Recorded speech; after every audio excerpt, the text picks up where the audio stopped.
कौन सी आज़ादी और कौन सी आज़ादी का ये अमृत महोत्सव? इसे आज़ादी का अमृत महोत्सव नहीं बल्कि इसे आज़ादी का मृत महोत्सव कहा जाए तो ज़्यादा सही और सटीक होगा। आज़ादी के 75 साल बाद भी जहाँ पर लोगों को जाति के नाम से मारा जाता हो, जहाँ पर अन्याय शोषण अत्याचार जाति के नाम पर होता हो, वहाँ पर वो लोग आज़ादी का जश्न कैसे मना सकते हैं?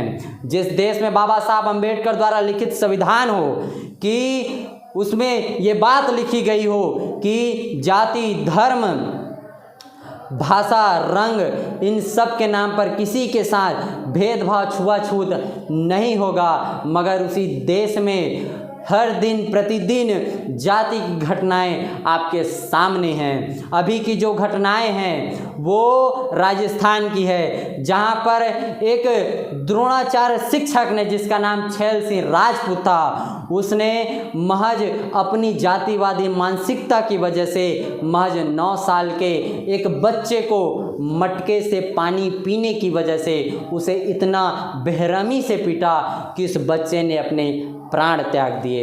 इससे पहले भी राजस्थान से घटना आपके सामने आई थी और वो घटना थी कि जितेंद्र मेघवाल नाम का एक युवा जो दिखने में अच्छा था, जो अच्छे कपड़े पहनता था, जो अच्छे मूछें रखता था, उसे इसलिए मार दिया गया क्योंकि वो अच्छा दिखता था।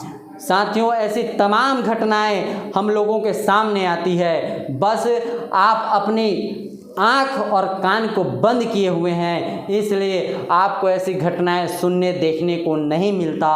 और कुछ लोगों को ऐसी घटनाएं साधारण लगती है क्योंकि ये घटनाएं उनके परिवार, उनके सगे संबंधियों के साथ नहीं गुजर रही है। एक बात मैं आपसे कहना चाहता हूँ कि जिस समाज को आज ये लोग जातिवाद के नाम से मार रहे हैं, उस समाज के एक अंग आप भी हैं। आप एक बात मत भूलिए कि जंगल में आग लगती है तो वो आग आपके घर तक भी एक न एक दिन जरूर पहुंचेगी। आखिर बकरे की अम्मा खैर कब तक मनाएगी? हो सकता है जाति की वजह से आज दूसरे लोग मार खा रहे हो, दूसरे के मान सम्मान को ठोकर पहुंच रहा हो, मगर वो दिन दूर नहीं कि वो ठोकर आपके दहलीज पर भी पहुंच जाएगा।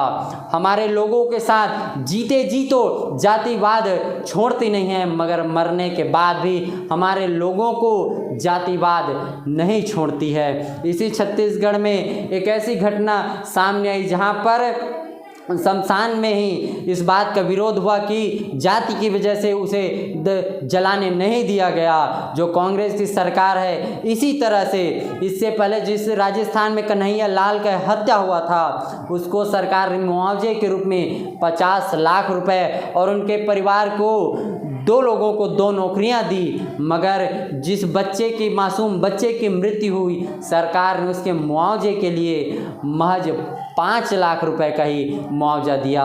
हम ये कह सकते हैं कि जिस कांग्रेस और जिस गांधीवाद के खिलाफ बाबा साहब अम्बेडकर ने इनकी काली करतूतों को आपके सामने रखने के लिए वो किताब लिखी, वो किताब आज आपके हाथों और आपके नज़रों से दूर जरूर हो गई हो, मगर उसके परिणाम आज आपके सामने हैं। जो कांग्रेस हमारी हितैषी बनती है, उसी कांग्रेस के राज में अगर सबसे ज़्यादा नरसंहार हमारे साथ हुआ है तो इसी गांधीवादी विचारधारा वाले लोगों ने हमारा सबसे ज़्यादा शोषण किया है। इसीलिए अम्बेडकरवादियों इन गांधीवादी विचारधारा को अब खत्म करने के लिए, इसका नेस्तनाबूद करने के लिए आपको सामने आना होगा, तब जाकर आपके लोगों को मान सम्मान के साथ जीने का अधिकार मिल सकता है।